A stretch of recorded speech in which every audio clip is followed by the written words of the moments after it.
Gros plan ce soir sur un sport peu médiatisé, le water-polo. Deux clubs de la région sont parmi les meilleurs de France, Sète et Montpellier. Des Montpelliérains vainqueurs de la Coupe de France depuis 2 ans. Une Coupe de France qui débute demain à la piscine d'Antigone. Denis Clerc et Laurent Baumel ont profité de l'occasion pour rencontrer, vous allez le voir, une joyeuse bande de nageurs montpelliérains. Antigone, quelle merveille! On est là à la salle de musculation. Il y a toujours de l'ambiance avec les poloistes de Montpellier et beaucoup de sueur. Ils sont peut-être moins bien payés que les footballeurs. Leur salaire se situe entre 1200 et 1500 euros par mois, logement compris. Mais ils sont d'abord heureux d'évoluer ici.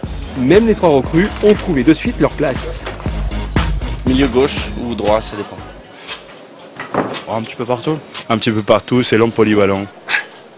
Deuxième pointe, parce que la pointe est déjà prise par Andrés. La première pointe, c'est moi. Andrés Aguilar, le capitaine franco-colombien, est le chef de meute du water-polo à Montpellier. L'an dernier, avec ses camarades, en bonnet blanc, il a remporté pour la 2e fois consécutive la Coupe de France au nez et à la barbe des Marseillais qui sont au water-polo, ce que le MHB est au handball, quasi imbattable, sauf ce jour-là. Et ce sera peut-être encore mieux cette année. Avant, on avait quand même des très bonnes équipes. Là, aujourd'hui, on est très complet, on est doublé quasiment partout.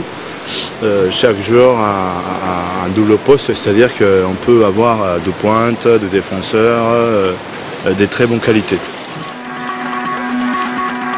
Vainqueur haut la main de la Coupe de France, l'objectif du club est encore plus élevé cette année, même si le budget est en baisse de 25%.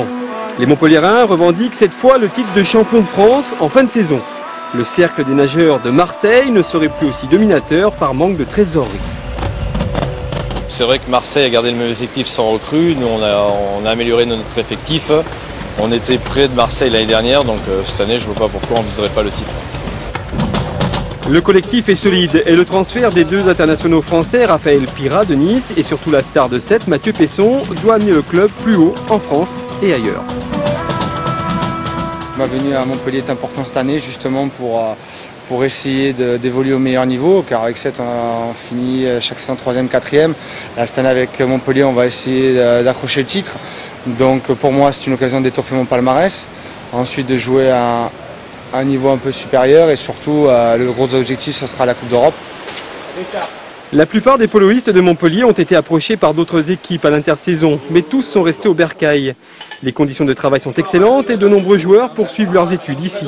Et puis le repas du midi est compris, ce qui renforce la cohésion. Pro jusqu'au bout des maillots de bain, ils sont encore plus unis et sérieux quand il faut préparer le calendrier de la nouvelle saison. Le modèle 2009 avait fait un tabac, celui de 2010 sera encore mieux, avec comme projet attirer de plus en plus de filles à la piscine pour les matchs. Et ils ont des arguments.